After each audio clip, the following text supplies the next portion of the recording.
Hello student, स्वागत है आपका मेरे इस चैनल पर। स्टूडेंट्स, जैसा कि जिला न्यायालय भर्ती परीक्षा 2021 का नोटिफिकेशन जैसे ही आया था आपको वीडियो के माध्यम से दिया गया था। स्टूडेंट्स, मैं यहाँ पर आपको बताना चाहूंगा कि बहुत से स्टूडेंट्स के बहुत सारे कमेंट आ रहे हैं। देखिए, जैसे जैसे आपके कमेंट आ रहे हैं मैं वीडियोस अपलोड कर रहा हूं, लेकिन आप कहें कि मैं एक ही दिन में करूं तो ऐसा नहीं हो सकता है। मैंने आपसे वादा किया कि मैं डेली आपको एक वीडियो दूंगा और उसमें जो भी अपडेशन होगा, जो भी जानकारी है इस एग्जाम से रिलेटेड, मैं उन सभी के बारे में आपको एक एक करके बताने वाला हूं। स्टूडेंट्स, अभी कमेंट आ रहा था कि ओल्ड क्वेश्चन पेपर, तो देखिए उसकी वीडियो अपलोड कर दी गई है, वह भी आप यहां पर देख सकते हैं। इसी के साथ में आप अगर target MPSC steno and assistant grade 3 exam 2021 की जो हमारी प्लेलिस्ट है उसको चेक करेंगे तो जो भी वीडियो इस वैकेंसी से रिलेटेड है वह सब इसमें दी जाएंगी। तो आप इसमें देखेंगे तो आपकी कोई भी वीडियो आपकी चूकेगी नहीं आपसे, और आप उसका देख सकते हैं और सारी इंफॉर्मेशन ले सकते हैं। अब स्टूडेंट्स, जो आपके द्वारा कमेंट किया गया था कि सर कट ऑफ कितना जाता है, तो देखिए स्टूडेंट्स, कट ऑफ कितना जाता है इसके बारे में बताने से पहले मैं एक बात आपको बताना चाहूंगा कि इस परीक्षा में, चाहे वह स्टेनो के लिए हो चाहे वह असिस्टेंट ग्रेड 3 के लिए हो, आपको दो एग्जाम देने पड़ते हैं। पहला प्री एग्जाम, जिसमें 100 क्वेश्चन आते हैं जनरल अवेयरनेस से, मैथ, रीजनिंग सबके पोर्शन को मिलाकर, जिसका सिलेबस भी आपने देखा और आगे की वीडियो में मैं आपको एक एक करके बताऊंगा भी। स्टूडेंट्स, उसके 100 नंबर का जो पेपर रहेगा उसमें आपका क्या कट ऑफ लिस्ट जाता है वह प्री एग्जाम कहलाता है। उसका मैं आपको यहाँ पर रिजल्ट बताने वाला हूँ। उसके बाद फिर मेंस का एग्जाम होता है और उसका भी फाइनल रिजल्ट मैं यहाँ पर आपको दिखाने वाला हूँ।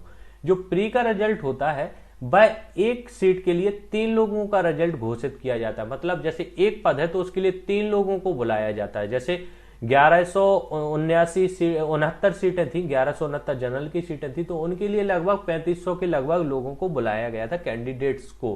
क्यों? क्योंकि ताकि टाइपिंग जब वो करेंगे तो उसमें से आधे से ज्यादा स्टूडेंट्स बाहर हो जाते हैं। तो फिर जब मेंस का फिर एग्जाम आता है तो उसमें 1.5 गुना लोगों को बुलाया जाता है। लेकिन जो हमारा प्री का रहता है उसमें 3 गुना लोगों को बुलाया जाता है, जिससे लिस्ट बहुत ज्यादा बड़ी हो जाती है। इस बात को आप समझ गए होंगे। अब मैं आपको यहां पर एक एक करके कट ऑफ लिस्ट दिखाता हूं। देखिए, जो हमारा फाइनल रिजल्ट प्री का था, इसमें अगर हम सबसे टॉप पर आते हैं तो सबसे पहले हमें यहां पर देखने को मिलता है कुछ इस प्रकार का एक पेज जिसमें बहुत जानकारी दी है। उसके बाद में स्टेनोग्राफर ग्रेड 2 और स्टेनोग्राफर ग्रेड 3 के लिए यहां पर बात तो की जाती है। तो देखिए 375 पद थे अनरिजर्व्ड के, ठीक है ना। तो हम 375 के अगर हम 3 गुना मानते हैं तो करीब 1000 के करीब में अगर हम 1181 तक आते हैं तो यहां पर ये खत्म होती है हमारी स्टेनो की लिस्ट। इसका जो कट ऑफ गया था वह 62 गया था यहां पर किसका, अनरिजर्व में नॉर्मल लोगों का, और फिजिकल हैंडीकैप का गया था 52 नंबर पर स्टेनो का, ठीक है ना। अभी हम ग्रेड 3 की बात नहीं कर रहे हैं, हम सिर्फ स्टेनो की बात कर रहे हैं। इसके बाद में अगर हम ओबीसी के 80 पद थे तो 80 का यहां पर हम 3 गुना कर देते हैं यहां पर। तो देखिए, जैसे ही हम 80 का 3 गुना यहां पर कर देंगे तो यहां पर आप देखेंगे कि लगभग लिस्ट यहां पर कट ऑफ जो ओबीसी कैटेगरी का गया था वह 68 गया था। जनरल का कितना गया, 62, ओबीसी का गया 68। मतलब यहां पर ओबीसी ज्यादा गया, जनरल का कम गया। इसका कारण मैं आपको आगे बताने वाला हूं। एससी के 96 यहां पर थे पद, तो उसमें आप अगर देखेंगे तो यहां पर स्टेनो को हम जैसे ही नीचे की ओर आते हैं 96 का 3 गुना अगर हम यहां पर करेंगे तो यहां पर आप देखेंगे स्टूडेंट्स की लगभग यहां पर ये हमारी लिस्ट आ जाती है यहां पर किसकी, एसटी कैटेगरी, एससी कैटेगरी की, सॉरी। तो यहां पर आप देखेंगे ये अभी एसटी कैटेगरी की गलती से आ गई है, एससी कैटेगरी पर हम पहुंचते हैं।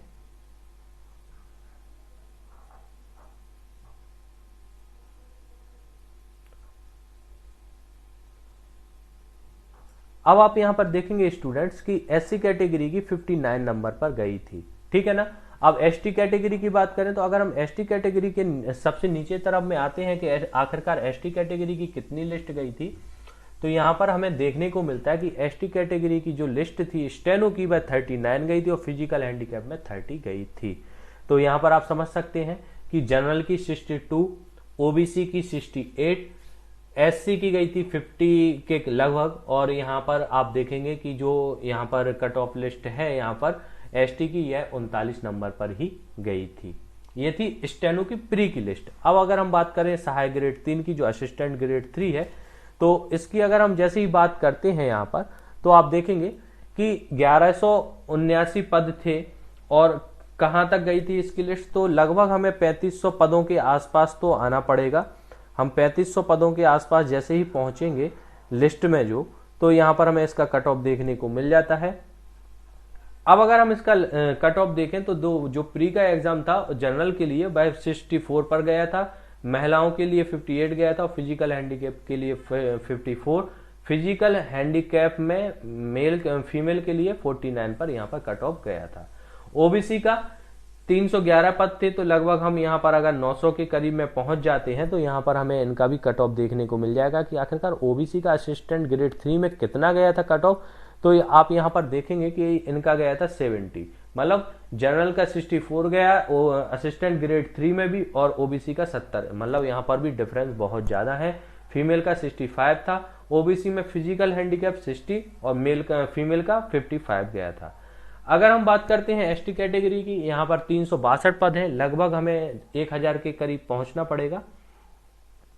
अब अगर आप एससी कैटेगरी का यहाँ पर देखते हैं तो यहाँ पर आपको रिजल्ट स्पष्ट देखने को मिलेगा कि आखिरकार एससी की लिस्ट कितने पर गई थी प्री की। तो देखिए एससी की जो लिस्ट थी यह गई थी 59 पर, फीमेल गई थी 54 और फिजिकल हैंडीकैप 49 और फीमेल में फिजिकल हैंडीकैप 44 पर गई थी।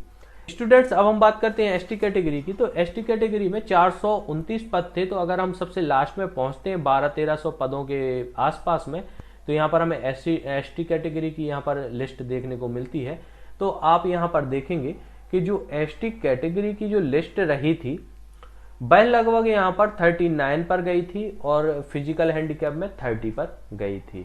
मतलब 64 जनरल गया था, 70 ओबीसी गया था, 59 गया था एससी और 39 गया था यहाँ पर क्या, एसटी कैटेगरी प्री एग्जाम में। अब हम बात करते हैं कि जो हमारा मेन एग्जाम था उसमें कितनी गई थी आखिरकार में इन लोगों की लिस्ट है।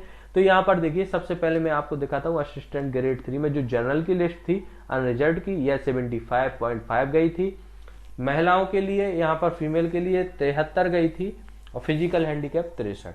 अब हम जैसे ही आते हैं यहाँ पर नीचे की ओर, जैसे कि लास्ट आखिरकार उम्मीदवार जो 1100 के बाद थे, तो यहाँ पर आप देखेंगे कि जनरल की जैसे ही यहाँ पर खत्म होती है तो फिर उसके बाद ओबीसी स्टार्ट। ओबीसी कितने पर गई है, 54 पर लिस्ट गई है, 54.5 पर, और फीमेल की गई है 48 पर। अब अगर हम यहाँ पर नीचे की ओर देखें एससी कैटेगरी पे, और अब हम पहुंचेंगे तो एससी कैटेगरी की थी वो 50.5 पर गई थी और फीमेल गई थी 48, फिजिकल हैंडीकैप 46 पर गई थी लिस्ट। इसके बाद अगर हम बात करते हैं एसटी कैटेगरी की, तो यहां पर आप एसटी कैटेगरी का देखेंगे तो यहां पर थोड़ा अफसोस भी आपको होगा, 35 पर यहां पर क्या गई थी, एसटी कैटेगरी की लिस्ट, मतलब 35 नंबर भी जिनके आ गए हैं उनका भी सिलेक्शन हो गया। टोटल पद कितने थे, 398 पद यहां पर आपको देखने को मिलते हैं। अब अगर हम नीचे की ओर आते हैं सबसे नीचे, तो यहां पर आपको बहुत ज्यादा अफसोस करने को भी मिलेगा और देखने को भी। एक यहां पर नोट है, क्योंकि 312 लोग ही सिलेक्ट हुए थे एसटी कैटेगरी से और सीट थी 398। क्या कारण था, देखिए, no other candidate secured qualifying marks 35%, मतलब एसटी कैटेगरी के जो कैंडिडेट थे वह 35 मार्क्स भी ना ला पाए। मतलब इतनी बेकार लिस्ट गई थी, लगभग यहां पर 80 पद बेकार चले गए थे सिर्फ पासिंग मार्क्स ना लाने से, मतलब यहां तो सीधा सिलेक्शन हो रहा था। तो ये कारण था यहां पर ये सीटें खराब होने का। अब स्टूडेंट्स आप कहेंगे कि सर जनरल का 75 गया, ओबीसी का यहां पर 54 गया, लेकिन पहली लिस्ट में ओबीसी ज्यादा गया तो हम फॉर्म किससे भरें, तो वो आपका है। लेकिन मैं यहां पर आपको दिखाना चाहूंगा कि जनरल की जो आपको 1100 सीटें देखने को मिलती हैं वह आखिरकार में मिलती कितनी है जनरल को। तो यहां पर आप देखेंगे अनरिजर्व्ड की जो है, इसमें क्या होता है, पहली जो लिस्ट बनती है उसमें जितने आपके जिस कोटे से जितने पद हैं उतने पर सिलेक्शन होता है, इसलिए लिस्टें बहुत ऊपर जाती हैं। लेकिन जैसे ही मेंस का एग्जाम होता है तो यहां पर अगर आपके जनरल के कैंडिडेट से ज्यादा नंबर हैं तो आपको जनरल से सीट दी जाएगी। जैसे सबसे पहले यहां पर एससी कैटेगरी से एक ए सीट दी गई, फिर ओबीसी से, फिर यहां पर एससी से, फिर यहां पर ये, मतलब अगर जनरल के कैंडिडेट से आपके नंबर ऊपर आ गए तो आपको यहां से सीट दी जाती है।